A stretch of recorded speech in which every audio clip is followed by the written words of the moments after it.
right. I think we woke up from our Thanksgiving slumber. Now I think I overate a little bit Thursday, maybe overindulged. So we kind of had to take the week off.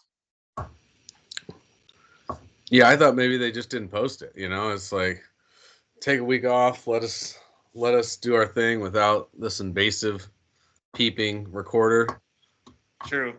peeping into our lives. I still Thanksgiving's think it a might. I think it tough might be the time. janitor because like you're the one who said the janitor will slip some stuff in, and he hasn't so far. So I'm not sure what's going on there. Yeah, pretty soon they start using AI to adjust us. Like draw us all funny. Yeah, get it out before we start the show. I know. I'm like, Clear it out. I think I forgot my I water. know. It's gonna be a long Well, day.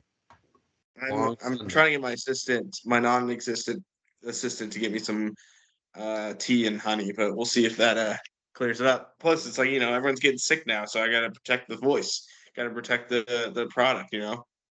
Right. The insurance only covers so much. That's like if you need vocal surgery or something, it's not going to cover just sick day.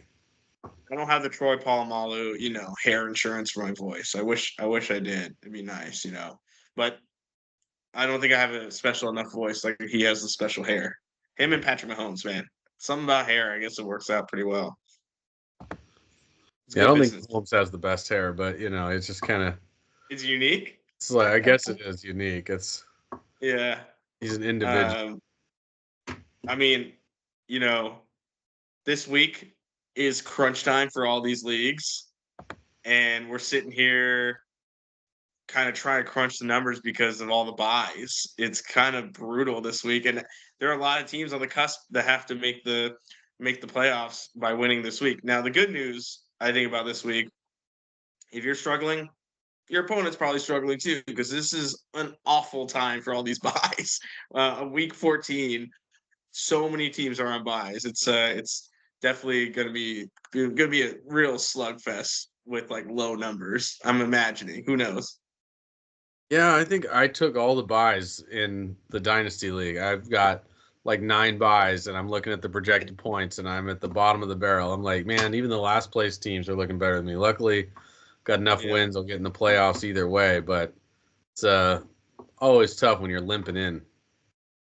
Yeah, it's brutal and like, my strategy this week is kind of let's go take these guys with high ceilings. If you really need to win and say Thursday night you go down because it was quite like you're playing Josh Jacobs or even Jared Goff, and you need, some big numbers, time to take the gloves off and start going swinging, right? Like you have to get high ceiling guys if you're desperate because you're not going to win with guys who are just averaging 6 to like 10 points. You need people who can win you the week. And so that's kind of who I'm targeting. I don't know if like players like a Gus Edwards or, an Isaac Garendo is gonna like be those guys, but I think those give you a better chance than when you're playing, your starting running back that hasn't gotten more than 10 points in 3 weeks. So it's time to go. It's time for a high ceiling guy. Don't start a Denver running back. Is that what you're saying? Yeah, I mean, I I'm the one who's been warning, and now I have Jaleel McLaughlin on my bench, and I'm like, should I let him go? Because now he had 14 carries, and next week you can have 3. But now I'm like, all right, let's see if it can ride out. But I agree, it's like Javante, what's his last name? I can't even think of this. Williams. Javante on the Denver Broncos. Like Yeah, he's just Javante not. Williams has not been it. Yeah, he's just not going to get you a win this week, right? Or he's on a bye. But those type of players are not going to get you a win. So you got to have those high ceiling players at this point. Yeah, it's hard to keep track of everybody on bye this week with 6 teams on bye, Texans on bye, Ravens on bye. Brutal, brutal. Definitely don't start that. Commanders. And some people might have given up, so you might actually play a team that has some guys on bye. You never know. How do you feel about that? Do you feel like you're a commissioner in one of the leagues? Do you feel like you have to step in and be like, hey, you have to be competitive for the spirit of the game, and because other players are trying to get in, or are you like, who cares? He's paying the league fee and he gets to decide what he wants to do. I think that pretty much all managers, it's kind of expected in a paying league Right. that you're going to start a player that's not Sure. injured and not on bye. Like, if you don't want to add players, you're not making all these moves, you're not trying to find the best defense, you're kind of mailing it in, it's whatever, but at least put forth the effort of starting a true player in every spot, because there's some teams where it really does, it doesn't matter for you, you're already eliminated, but if you win, then another team may get in, it may cost a team a bye, whatever it may be. And a lot of the times, if you don't do it, it's kind of like you're playing favorites. It's like, oh, well, the guy I'm playing, I like that guy more than some of the other guys in my league, so I'll just give him the win or whatever it is. At least put a lineup in. It's not fair to the rest of the league not to. And especially in Dynasty, it's a huge problem this time of year. You've got teams trying to tank. There's one league I've got where it's a tank off. Like two teams are both starting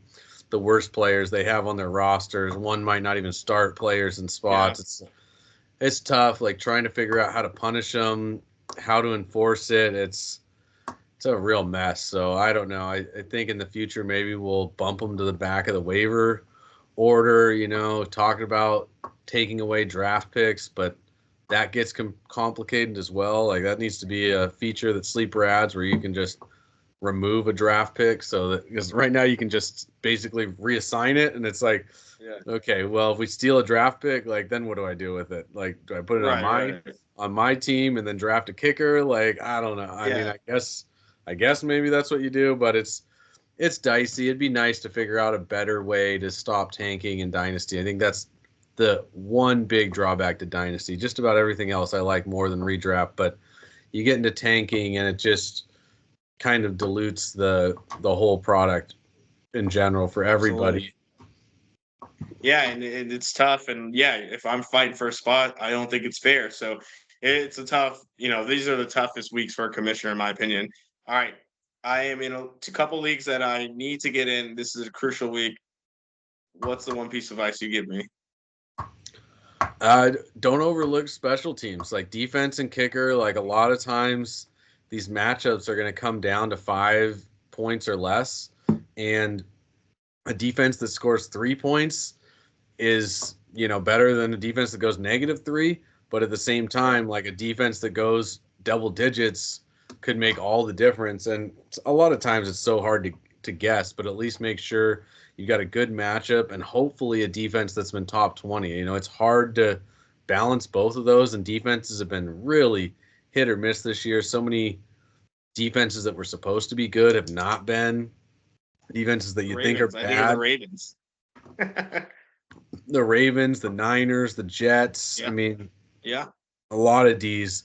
And then those, really good D's like, the Steelers. They've been great all year, and they're playing the Browns. So it's like, Jameis Winston's, what's he gonna do? you probably got to start him, especially because he's famous for throwing pick sixes. But at the same time, that might end up burning you. If he doesn't throw a pick, I would say there's a good chance you're going negative with the Steelers. But there's also probably a higher percentage chance he throws a pick. Probably a better chance he throws a pick six than no picks. But he was destroying the Broncos. And then he was like, but here's for the fantasy owners. Here are a couple pick sixes just to even it out. I mean, the Broncos didn't even score that much compared to for 2 pick sixes. Like they didn't score that much in fantasy. That's how killer Jameis is in this offense. He just makes those mistakes. For almost 500 yards, right? I mean, just wild game. I think someone said Jameis threw for the most cumulative yards ever as a quarterback because they added on the interception yards as well. It's over 6. I don't know how long they can keep track of that stat, but it was the quintessential Jameis Winston game. Is what everyone's calling it. And, he's one of those guys that if you have a quarterback that's a little iffy, maybe it's an Anthony Richardson, maybe it's a guy that you're kind of struggling up. Cousins, definitely you'd want 2 quarterbacks if Kirk Cousins is the guy you're rolling with. But this time of year, if you've got the space, a backup quarterback or tight end could be nice to have on your roster. If you get that injury, you don't want to have to pick off the waiver wires and be playing matchups through the playoffs. and loading up on Ds. I mean, if you have the roster space, there's a lot of times where mid-tier D is got a great matchup week 15 and 17, but 16 is bad. So you need another one for 16. Or I have some leagues where I've got one D for 15, one for 16, one for 17, and another one just to fuck over the other guys in my league. So right. It's, one of those things, like taking players that other guys may want. And then a lot of guys have been fighting to get into the playoffs. So they may have dropped guys that were hurt and didn't seem like they were going to. And this bye week too. And this bye week is definitely going to push some of those things. It's, it's do or die for those teams. So one of my leagues, a guy dropped Chris Olave. So I grabbed him and just been kind of hanging on to him. Wasn't sure if he'd come back this year. It looks like he'll probably be back at the very end. And with the way the Falcons have been playing lately, the Saints still could play themselves into the playoffs. I mean, the NFC South and West are wide open. Even the Panthers still have a shot. I mean, that's how wide open these divisions are right now. You could see an 8-9 team win these divisions. Right. Certainly possible right now. Feels like every year for the NFC South, right? And just for the record, we've been Bryce Young, fans this whole season. So we were there for the start. Everyone else wanted to give up on him. All right, last time we did this. I was telling people to trade for him when he was on the bench. I was like, go get him. Exactly. He's coming back. A couple weeks ago, we had a start, hold, cut. Looks like the fans really liked it, and the producers, I'll give you guys credit. It was a good segment. So let's prep for another one here. First one, we'll do the redraft. We'll go through the list. Kyle Pitts, which is, and I see the face, right? Like that's the face every owner and every fantasy player has. I think sometimes you just gotta say, hey, he has potential, but he has not hit it yet. And sometimes people have a lot of potential and they don't get there, and that's okay. I'm saying cut it. Like Kirk Cousins looks terrible. The Falcons look lost on offense. They'd rather have Arthur Smith at this point. That's how desperate these fans are. I say let him go and just don't, just let him go because it's misery on the owner. It has to be, right? Owning Kyle Pitts. Yeah, that's the decision my wife made a couple weeks ago when he was on bye. She cut him loose, and nobody's picked him up since. So yeah, it's right on that cusp. If you're in a deep league, 16 teams or more, you're definitely going to probably have to start him. But if you're in 10, 12 team leagues, I think it's hard to justify him being a start. I don't mind him as a hold. I think he's a good tight end if you wanted to have a backup through these, time of the year, just to make sure you're staying safe. I've got one league where I've got to start him because I've got Mark Andrews on bye. So rolling the dice there. And some of those picks last week that Cousins threw, one of them in the end zone, he just lofted it up. It was just a soft little lob. Bad. And well, I can't decide if it was a horrible throw or if Kyle Pitts could have jumped and gotten it if he actually was trying to throw an alley-oop style ball. It was one of those where it looked so bad that it was something. Why would he do that? Either he missed through it by 2 yards, right or left, and Kyle Pitts is I can't get there, or he really thought Kyle Pitts would be able to jump and get there, and Kyle's just I don't really do that, jumping after these injuries, it seems you haven't. It's you haven't made me jump yet.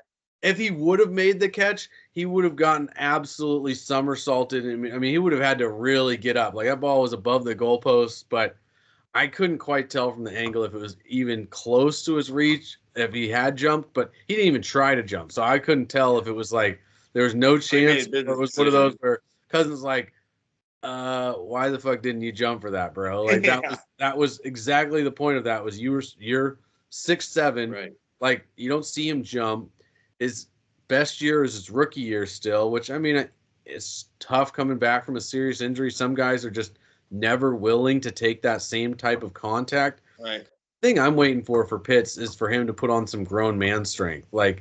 He was kind of a beanpole, especially for a tight end. I mean, he really needs to put on the strength to be able to push off linebackers, to be able to block.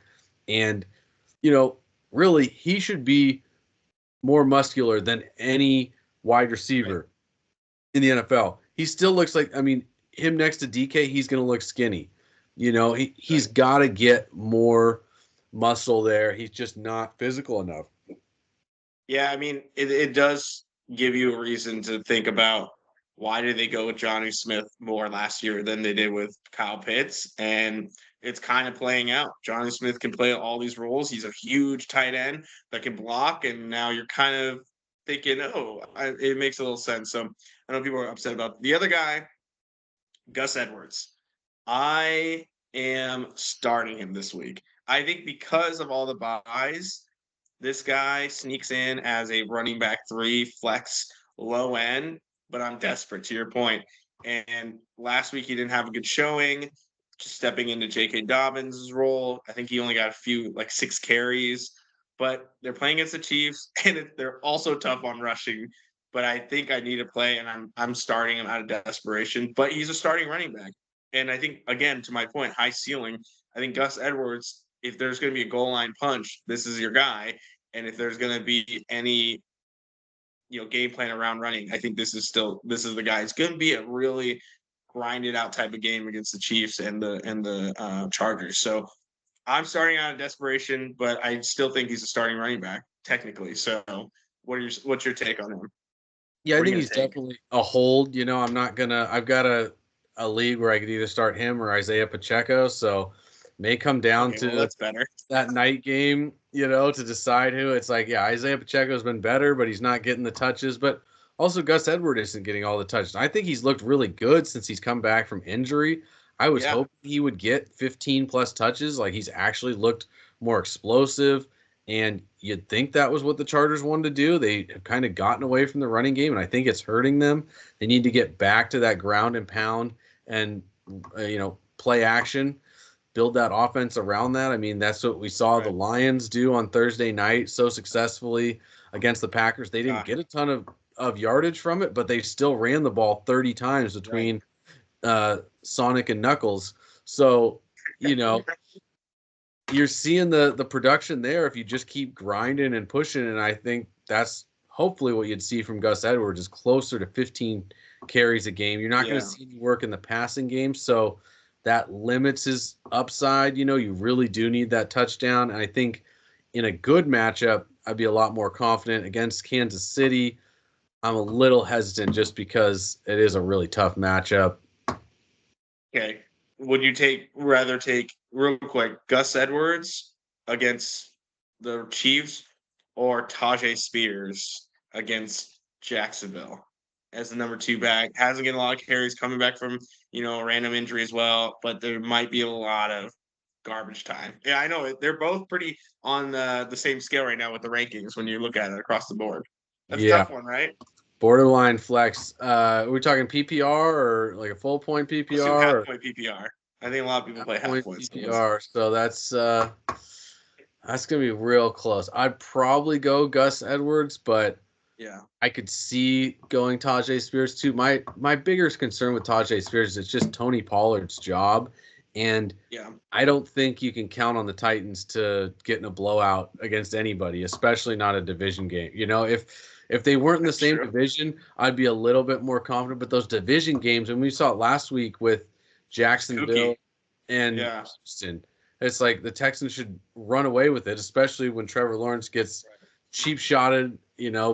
blown Yeah. up, done for the year on IR. But Mac Jones is about as good of a backup as you can hope for outside of True. maybe Jameis Winston or, you know, there's a couple. Actually, backups are getting a lot better in the NFL right now. We've got a good group of Yeah, we starters were out we were there. shitting on some backups lately, but that's because the backups that are good didn't have to play until now. So it's they were the early ones are pretty bad. The Giants might have an argument of bad backups though.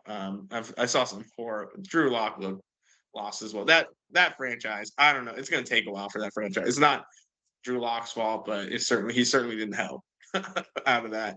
Yeah, I have no idea who's going to play quarterback in New York for either team next year. It's one of those where I almost think it's going to be like Kirk Cousins for the Jets and Shadir or And uh, Ward.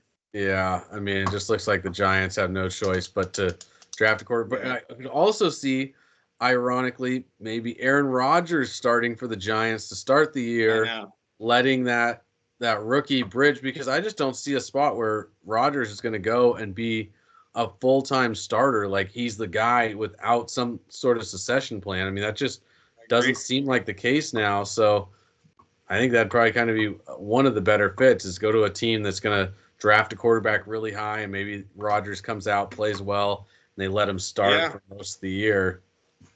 Yeah, but I don't know if that ego is going to allow that. So I'm curious where we'll end up. He says he wants to be a Jet, but I don't know if the Jets want him to be a Jet. So we'll see. Doesn't We sound talked like about Jameis Winston, and Elijah Moore has popped off while Jameis Winston has been the quarterback. It looks like he's going to be the number 2 wide receiver there again this week. Due to injuries, him and Jerry Jeudy went bananas. Can that happen again this time against the Steelers? Do you think Elijah Moore would be a startable player against a really tough defense? I mean, Jameis doesn't care. That's the thing. That's the nice thing, right? But can Jameis get the ball to them in time? Yeah, I mean, I think Elijah's in a real nice spot. Like, I think he's a solid start or at least a hold. But this week, you're going to see Jerry Jeudy dealing with Porter, most of the time. Right.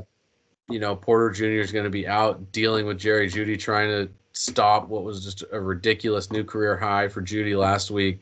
And so I could see Elijah Moore really filling in nice. I mean, he's a good zone beater. He's that underneath guy. He's working the slot. And we saw how good he was in his rookie year with the Jets. And then he just kind of became a forgotten guy there in New York, Right. Cleveland.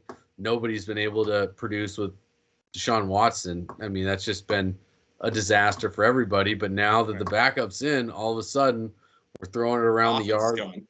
We understand an NFL offense, and so I think Elijah Moore is a solid, starter hold. I'm fine going either way. If you have a preference, I can take the opposite. Yeah, I like him starting.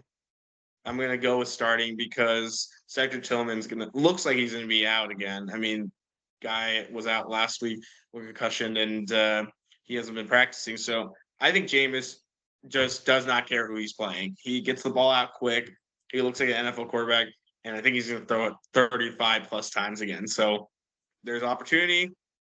There's a lot of buys. I think Elijah Moore is a good start for me. I think I can make the case for start if you want to do hold, because hold's good too. Like you don't know, like this offense has completely changed, right, with Jameis. So Yeah. this is a very viable Cleveland offense again toward the end of the season, and they're playing for fun. You can tell Jameis is not a guy who's going to give up come week 16, 17. He's trying to eat them W's. Yeah, I mean that's his brand, and he has to win if he wants to keep his brand going. He wants to eat the W's. Yeah, he's become close to the Lord, and now he just needs to spend an off season learning how to play some serious chess. Like this guy could become a chess master, then all of a sudden this guy's a starting quarterback. But until he understands decision making and everything that goes into it on the NFL field, I mean, he just has, in some ways it reminds me of Aaron Rodgers, because Jameis Winston just has like too good of an arm. And so too much arm talent to, for his own good. So he tries to squeeze balls into places that nobody should be able to squeeze them into, but he can. And so because he can and does sometimes, he tries to squeeze them into places that he shouldn't, whereas if, you don't see Lamar Jackson trying to squeeze it into places like that. Lamar Jackson is like, you're either open or I'm running. And so, it's just, he's not trying to fit those tight windows because he doesn't have that. But Jameis Winston has that arm talent, but it doesn't always work out for him. And another guy that's really a little bit closer to Lamar Jackson, Kyler Murray. I mean, he should have the arm talent. He's got the arm talent to get drafted in, what was it, the first round, I thought, of the MLB draft. So, number 9 overall, 10 overall. I thought pretty good. Yeah. And it was, I think, to play center field. So it's like, you got to have a pretty good arm for that. So I don't know why he hasn't developed into a better NFL passer. He's kind of lazy with his mechanics. He throws awkwardly, I think. Like, it looks like he's, trying to throw, hook the ball every time. Like he's not good at varying speeds. He doesn't have the best lob. He kind of throws that line drive all the time. He loves to throw to Trey McBride. I mean, that works for him. He doesn't Right. run as much as I think he probably should. They don't run as much designed runs as you'd like to see.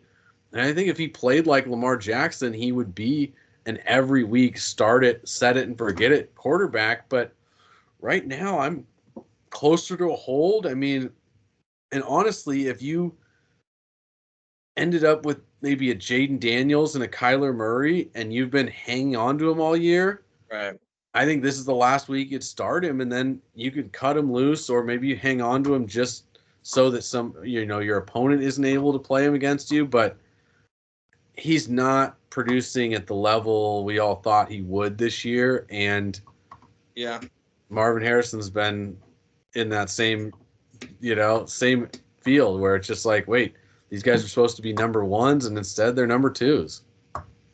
Yeah, look, I like Kyler Murray's talent to your point, but he's not producing, and he's going to play the Seahawks again this week. He struggled mightily a couple weeks ago against them. He's got New England coming up, and that team is like, up and down with their defense, but still a decently strong defense. But to your point, it seems like his ceiling is so high, but his floor is so low for what his skill set is. To your point, he's not running the ball as much. A team's flow feels like one drive, it looks amazing, and the next 3 drives, you're like, where the hell did that happen? Where did the magic go? So it's tough. And James Conner has really had a really decent season with them, but there were a lot. Now he's getting bottled up a lot more than usual, and they need to free him up. And Kyler Murray is that key, but does Kyler Murray want to do that and sacrifice some of his body? I mean, you just don't see it. Like if Josh Allen is able to run around like the way he has in this, how does Kyler Murray not get to that point like Lamar Jackson or Josh Allen? So I'm a cut right now just because there's just some probably better talent right now in QB that you can mismatch with. To your point, like get a starter and then maybe different backup for matchups. He has one decent matchup with Carolina in week 16, but if you have a good starter and he's your backup, what's the point of having that in case of an injury maybe? But that's in week 16. You got to get through 14, 15. So we'll see what happens with Kyler. But I'm a cut right now on the redraft league. I just don't think it's taking him out. And the last one here for the redraft, Jonathan Brooks. Yeah. Gosh, it's tough. You held on to him all year. You just are like, what? This guy was supposed to be RB2 week 5, and here we are, borderline playoffs. Yeah. And he hasn't hit 10 carries in a game. I mean, I don't think he's even hit 10 touches in a game. Right now, he looks like I don't even know about a next year guy. Like, I mean, we're still signed Chuba Hubbard to that contract. It's like what is Jonathan Brooks? Is just going to be a backup right now, and then certainly the rest of this year, right? Unless something happens to Chuba Hubbard. I think the only way you hold on to him at all is if you have Chuba Hubbard as your starting running back, right? I don't know. I just think what's the point of having him? Handcuff. It's wild. Yeah, no, I cut him loose in one league, sat on my IR all year, and then finally wasn't IR eligible. And I was like, I can't justify keeping him over, like Rico Dowdle or something. It's like guys that are at least getting the carries. Who knows? But yeah, Jonathan Brooks really has been one of the bigger disappointments of this fantasy season, if not the biggest. I mean, there's been years where you see a rookie come in injured and just take off and be a league winner, and this guy has been just flat bust. And who knows, especially Dynasty, really a bummer too. Like it's just not what you thought he was going to be. You thought maybe it'd be a slow start or take a while, or this wouldn't be his year. But to just be a backup and have Chuba get extended, that's just literally worst case scenario besides getting re-injured. Yeah, absolutely. I just think it's time to let him go. Dynasty, obviously you're going to hold on to him and see what happens, but he was a first round pick in the dynasties, and then he was probably within the top 7, 8 rounds, depending on how many teams you have. And he was supposed to play after 4 or 5 weeks, didn't show up till week 10, and now might as well just not have shown up at all. So it's tough to swallow there. Quickly on Dynasty, we have a couple of Jacksonville Jaguars that potentially we could start hold cut in Dynasty. Parker Washington and Mac Jones. I think they both rely on each other pretty heavily. What are you doing with those two? I am starting Parker Washington in Wow. one of our dynasty leagues because I don't have a choice. Every other guy is either injured or on bye, and so we are where we are. He looked good last week when Mac Jones came in. I think it was probably close to, if not a career high in targets, receptions, maybe even yards. He went over 100 yards. I think it's definitely a more of a desperation play and more out of need than a desire to start him. But here we are. I got to start him, so hoping for the best.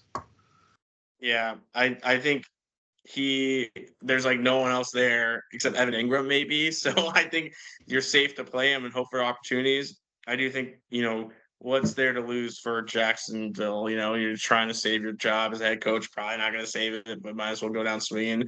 You're Mac Jones, who's trying to prove that you can still be a starter in the league. So I don't know if you start Mac Jones, I probably hold him just because of you never know with injuries and you might need a backup or a double backup at this point. It's late in the season, so another player Yeah, that I thinking more like super flex. He's a guy that yeah, that's you're that's gonna fair. want, like, especially at this point with Trevor Lawrence done for the year, most likely, or at least done for the fantasy season. And then Brian Thomas still there, like big explosive guy outside, helps out Right, Park Washington. Not taking that right. number one coverage, and helps Mac Jones if he can get a deep ball or two to Brian Thomas. That might be enough to make him a viable super flex starter. Absolutely. What about Jalen Coker and Shot Bateman? Which one are you taking the two? Uh, Coker looks like he's not going to play again. Still banged up. Like, looks like he maybe got re-injured this week in practice. So I think you got to kind of cut him at this point. If you want to hold on to him, it's dynasty. So I get it. He's a younger guy. Hopefully he pairs well with Bryce Young in the future. But if you're really trying to make a push, you need the spot. I think there's no problem cutting him. I think he'll be there on the waiver for you at the beginning of next year. They'll most likely draft a wide receiver. You get bumped down the depth chart a little bit. Xavier Leggette's the guy they want to be their number one. Coker, good size, good speed, profiles as kind of a number two, but he also could be a number four. It's just hard to know, especially because he's an undrafted guy. They don't have anything tied up, any reason to think like, oh, we've got to get this guy the ball. Yeah, for Bateman, I think I would hold on to Deontay Johnson. Just got suspended. Who knows what happens next year with Rashad Bateman? Does he get, on a different team? But I think you hold on to him for now. He shows some explosiveness still in his career. Maybe he's good for another few years. So I would hold on to Rashad Bateman, at least for now. Yeah, Bateman, they've said he was their number two receiver, and they've stuck to it. Lamar Yeah. does have a solid deep ball, and like I said, if you're open, he will throw that. We've seen Bateman get loose a good bit this year. I think if they added a little bit more runs to his game, maybe it's those end arounds, jet sweeps, whatever it may be. Like, I think that would help, and then some screens. I think he could turn into a much more consistent starter, as opposed to right now he's just really boom or bust, just a deep threat. But he needs to add a little bit more to his game. But Lamar is Lamar. Like, he's not really an intermediate passer, so he kind of fits that team well. And Deontay Johnson's going to be a free agent. Obviously, looks like he's not going to be back in Baltimore, as that's gone from bad to worse. Like, that's literally as bad of a situation. He thought, oh, I can't get worse than the Yeah. Carolina Panthers, and then he goes to a better team, and apparently is a little bit of a head case. Diva thinks he's the number one receiver, and so I hope he can find a team that thinks he's a number one or number two next year, because I think he's got some talent left, but not going to work out there in Baltimore. Yeah, it's all about, personnel. We can't get to Kareem Hunt. We're running out of time, it sounds like, for the producers. So we'll get to Kareem Hunt during the show and we'll figure out who wants what. But all right, you ready to roll? Another week? Yeah, I'm Crunch time. cutting Kareem Hunt. Cut. Cut the old man. Oh, It's Pacheco time. there you go. Pacheco. It doesn't sound biased at all, but I need him.